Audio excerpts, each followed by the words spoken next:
ٹھیک ہونا شروع ہو جائے گا.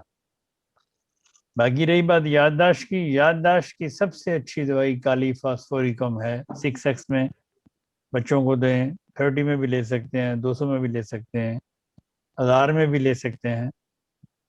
تو حضرت خلیفۃ المسیح رابع رحمہ اللہ تعالیٰ نے فرمایا تھا کہ کالی فاس 1000 میں کبھی کبھی لے لینی چاہیے, ہفتے میں ایک آدھ بار اچھی ہوتی ہے. تو یہ ہفتے تو ایک بار تو میں خود کہہ رہا ہوں, لیکن انہوں نے فرمایا تھا کبھی کبھی لے لینی چاہیے, اچھی ہوتی ہے. تو اس لیے ان دواؤں کو مطلب کالی فاس 6x میں یادداشت کے لیے بہترین دوائی. ویسے تو اور بھی بے شمار دوائیں ہیں, اب نسٹیا بھی بہت اچھی ہے, اور بھی ہیں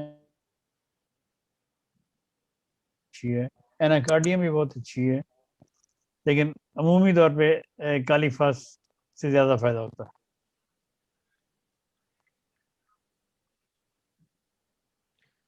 اچھا رانا صاحب, ایک اور مجھے آیا ہے سوال آپ سے, کسی نے پوچھا کہ آپ سے پوچھوں میں کہ بند نزلے کا علاج بتائیں.